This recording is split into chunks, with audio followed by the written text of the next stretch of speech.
오늘도 힘차게 읽어보자. L. 제목 이젠 옛날 램이 더 비싸다. DDR4 가격이 미친 이유.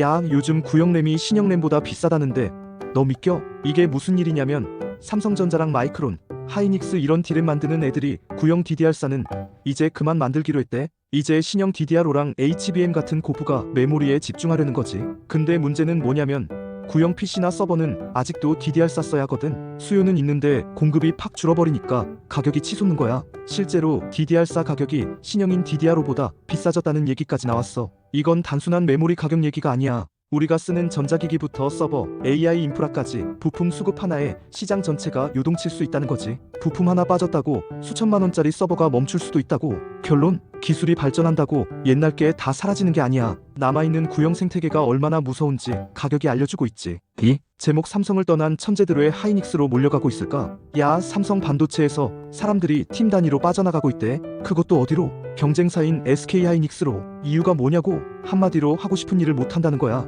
좋은 아이디어 내도 실패하면 네가 책임질 거냐? 이러니까 아무도 시도 안 해. 심지어 공정상 문제가 생겨도 부서끼리 책임 안 지려고 가짜 보고서도 쓴다잖아. 반면에 하이닉스는 완전 달라. 여러 팀이 경쟁적으로 아이디어 내고 성과로 평가해. 도전하고 실패해도 그 과정 자체가 자산이라는 마인드야. 인사이트 하나 줄게. 혁신은 실수에서 나온다. 근데 실수하면 죽는 조직에선 절대 혁신 못 나와. 지금 삼성 시스템을 바꾸지 않으면 진짜 초격차는 옛말 될지도 몰라. 3. 제목 삼성 기술 훔쳐서 애플에 납품?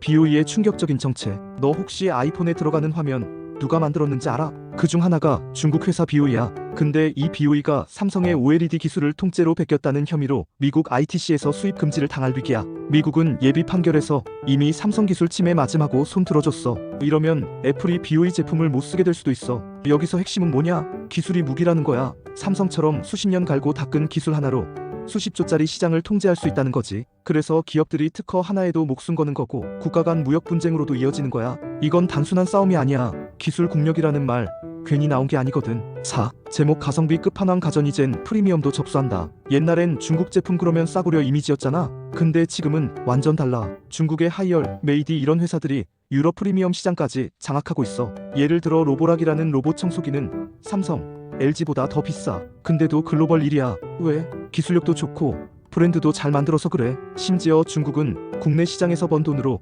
해외 브랜드를 인수해서 몸집 키우는 중이야. 우리 방식 그대로 따라하고 더 잘하고 있어. 인사이트는 이거야. 기술력, 가격, 정부 지원, 이 3박자가 맞으면 시장은 뒤집힌다. 우리가 일본을 이겼던 그 공식을 이젠 중국이 우리한테 쓰는 중이지.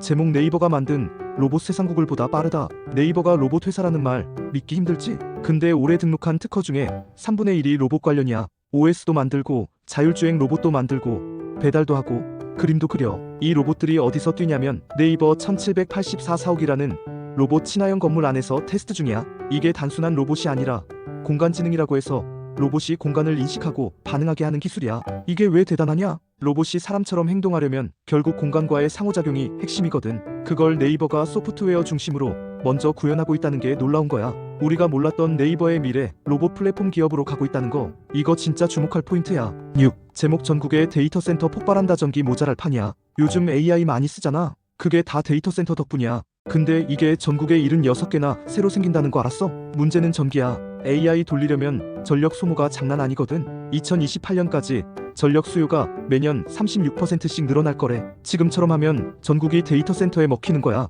그나마 다행인 건 지방 분산 정책으로 수도권 쏠림은 좀 줄어들 거라는 거. 하지만 전력 인프라, 냉각 기술, 주민 반발 같은 문제는 여전히 남아있어. 핵심은 이거야. AI는 전기 먹는 하마다. 그리고 AI 시대는 결국 인프라 싸움이 될 거라는 거지. 7. 제목 ESS 1조 쏜다. 한국 배터리 부활의 신호탄. 과거에 ESS 배터리 많이 터져서 공사 다 멈췄던 거 기억나? 이제 정부가 1조 원짜리 프로젝트로 다시 시작한대. 국내 배터리 3사, LG, 삼성, SK가 다 참여했고 총 540MW짜리 에너지 저장 시설이 생긴다는데 중국 업체들은 국내 기여도 점수 때문에 포기했대. 이제 진짜 중요한 건 안전이야. LG랑 SK는 LFP라는 덜 터지는 배터리를 쓰고 삼성은 화재 억제 기술을 도입했대. 그리고 ESS 수요가 꾸준히 생기면 멈췄던 국내 공장도 다시 돌 수 있어. 결론, ESS는 전기차 다음 기회다. 배터리 기술이 살아남는 새 시장이 열리고 있다는 신호야. 8. 제목 LG는 웃고 삼성은 울고. 배터리 3, 4억 갈린 운명. 이번 2분기 실적 LG에너지솔루션은 깜짝 이익, SK온도 적자지만 선방. 근데 삼성 SDI는 완전 적자 전환했어. 왜냐? BMW나 스텔란티스 같은 고객사들이 주문을 확 줄였거든. 그동안 전기차 중심으로 달리던 배터리 시장 캐즘에 빠졌다는 얘기도 있어. 이럴 때 중요한 건 뭐다? 다양성. 고객사, 제품군, 시장을 분산해놔야 한 군데 무너지면 버틸 수 있거든. 지금이 바로 체력 테스트 구간이야. 누가 꾸준히 기술 개발하고 리스크 분산했는지 결과로 보여주는 시점이지. 9. 제목 비관세 장벽 없애고 관세도 줄이자. 한미 빅딜 시작된다. 한미 통상협상. 지금이 진짜 본 게임이래. 미국이 상호관세 유예는 해주면서 너네도 뭔가 내 나라 압박하는 중이지. 그래서 한국은 일부 비관세 장벽, 예를 들어 소고기 수입 제한이나 디지털 규제 같은 걸 협상 카드로 쓸 수 있다고 해. 대신 철강, 자동차 관세 좀 깎아달라고 요구 중이고. 근데 이게 진짜 어려운 게임이야. 국민 정서, 산업 영향, 안보까지 걸린 문제거든. 뭐 하나 주고 뭐 하나 받아야 하는 협상이잖아. 요약하자면 무역은 힘의 균형이야. 그런데 그 힘, 돈만이 아니라 정치력과 협상력도 포함된다는 걸 잊으면 안 돼. 10. 제목 무역에서 원화 쓴다고? 달러 스테이블 코인이 위협한다. 작년에 한국 수출입 거래 중 원화 결제가 80조 원이나 됐대. 특히 수입 쪽에서 많이 쓰이고 EU에서는 달러보다 많이 쓰인 적도 있어. 근데 문제는 달러 스테이블 코인이 본격화되면 원화 결제가 더 줄어들 수 있다는 거야. 기업 입장에선 편하고 싸고 빠른 스테이블 코인이 더 매력적이니까. 이게 심각한 이유는 뭔지 알아? 정부가 외환 흐름을 파악 못하게 되는 거야. 그럼 환율 안정, 외화 보유액 관리 같은 거 전부 힘들어져. 디지털 통화 전쟁 이미 시작됐고 우리가 원화를 어떻게 지킬지 진짜 고민해야 할 때야. 11. 제목 K조선 진짜 종이호랑이 될 수도 있다. 한국조선업 요즘 LNG선으로 잘 나가잖아. 근데 뒤에서 중국이 무섭게 따라오고 있어. 중국은 자국 발주 몰아주기로 조선소 덩치 키우고 일본도 대형 합병으로 몸집 키우는 중이야. 근데 한국은 기술 R&D는 뒷전. 통합 제어 시스템 같은 선박의 두뇌 기술도 제대로 안 만들고 있다는 거야. 지금 초격차를 유지 못하면 진짜 몇 년 안에 중국이 다 가져간다. 인사이트 하나 줄게. 물량으로 따라오는 상대는 기술로 눌러야 한다. 그 기술 투자를 안 하면 우리가 일본 따라잡은 그 역사를 중국이 우리한테 되풀이할 거야. 다 끝났어. 내일도 꼭 읽어보자고.